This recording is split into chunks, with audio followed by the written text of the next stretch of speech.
Hola, ¿qué tal? Hoy vamos a hablar sobre los bloqueos.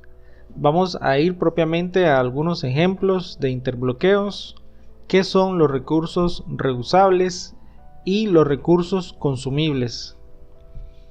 Para entrar en el concepto de qué es un bloqueo o un interbloqueo, como se le suele llamar, dado que suceden de forma interna en los procesos de los sistemas operativos. Un bloqueo es básicamente cuando permanentemente un conjunto de procesos compiten por recursos del sistema o se comunican entre ellos y ambos necesitan consumir al mismo tiempo un mismo recurso, de forma que uno no permite que el otro lo consuma y así de la misma forma ambos. Esto produce que el primero bloquee al segundo y el segundo bloquee al primero, entrando en un ciclo de interbloqueo que le llamamos, que no permite que ninguno de los dos consuma el recurso de forma correcta. Entran en conflicto por recursos necesitados por dos o más procesos. Un ejemplo de esto suele ser un cruce en la carretera, en donde tenemos dos avenidas, una que podríamos llamar que es vertical y otra horizontal. Los carros que vienen de derecha a izquierda, izquierda a derecha, arriba a abajo, abajo a arriba, llegan a una zona en el centro en donde en ese momento en que suelen estar en el centro del cruce, únicamente debería estar uno de ellos. A esta zona le podríamos llamar sección crítica. Entonces podríamos decir que tenemos 4 secciones críticas en este cruce de carretera, por así decirlo. Entonces, si en algún momento suele suceder este ejemplo que tenemos acá, en donde los 4 automóviles, por ejemplo, están tratando de pasar al mismo tiempo, ellos se bloquean de forma continua. Uno bloquea al otro, este bloquea a otro, este a su vez bloquea a otro que está bloqueando al primero con el que se dio el interbloqueo, y ninguno puede avanzar, suponiendo que no pueden echar hacia atrás o hacer reversa, y ninguno permite tampoco que otro pueda avanzar. Aquí es donde sucede un interbloqueo. En este caso es un interbloqueo de 4 elementos. ¿Qué son los recursos reusables? Son los recursos usados por un proceso en el momento y no se agota por ese uso. El interbloqueo ocurre si cada proceso retiene un recurso y lo solicita otro.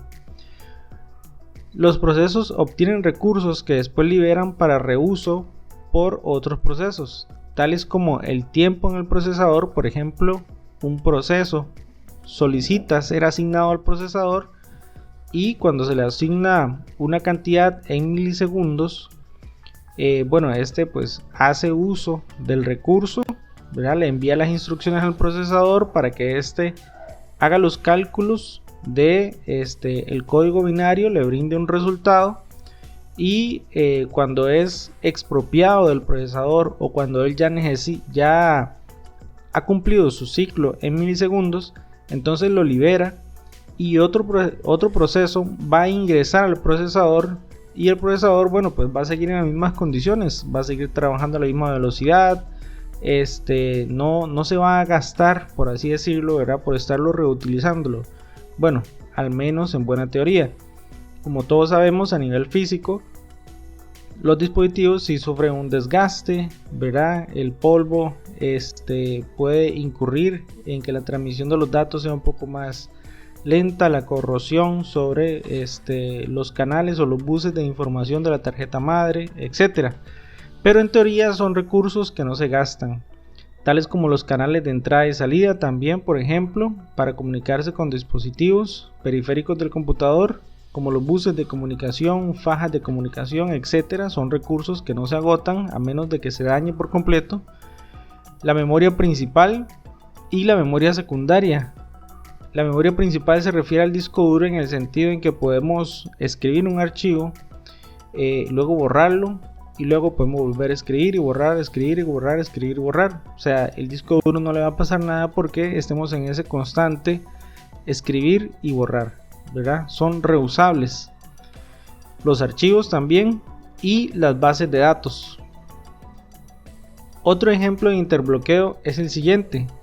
El espacio disponible para asignar, por ejemplo, de algún recurso son 200 kilobytes y ocurre la siguiente secuencia de eventos. Si tenemos en memoria disponible 200 kilobytes, resulta que llega el proceso número 1 y hace una solicitud de 80 kilobytes, dejando en memoria disponible 120 kilobytes para repartir.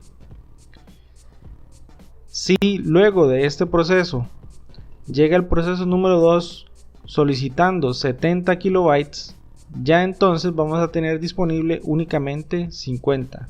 Y hasta este momento todo ha ocurrido de forma correcta.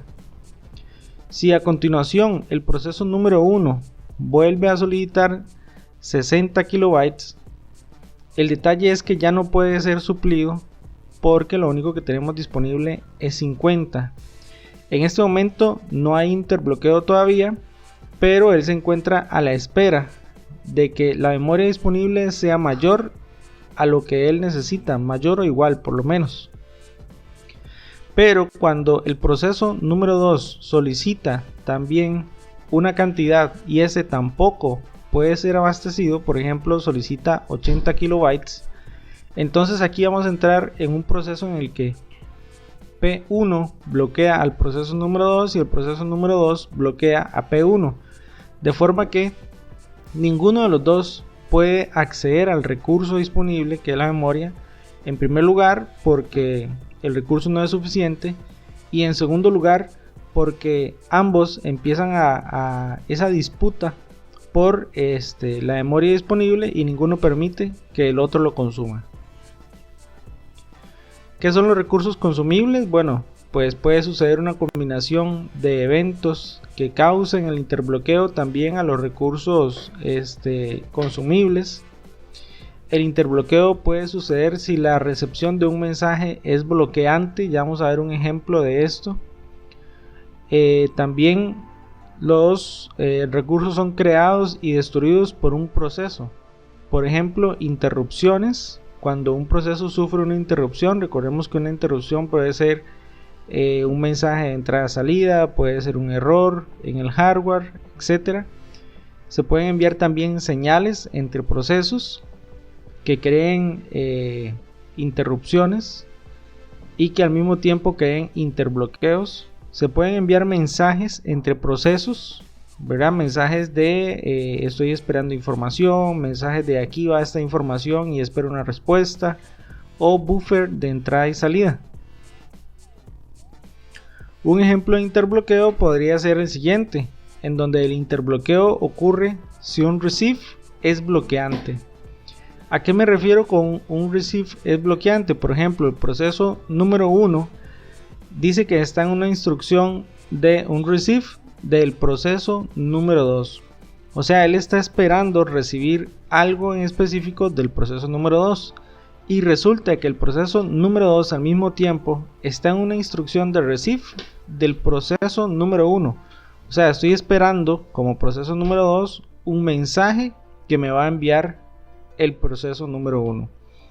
Podríamos decir, como para poner un ejemplo un poco más social, que es como cuando dos novios se pelean, ¿verdad? Entonces la novia está esperando que el novio le pida perdón y el novio está esperando que la novia le pida perdón y no se hablan ninguno de los dos porque están interbloqueados, ¿verdad? Ambos están esperando respuestas, ambos están esperando mensajes y ninguno de los dos pues toma la iniciativa porque están en una posición o en una situación de interbloqueo. Bien, espero que les haya quedado claro. Muchísimas gracias. Saludos.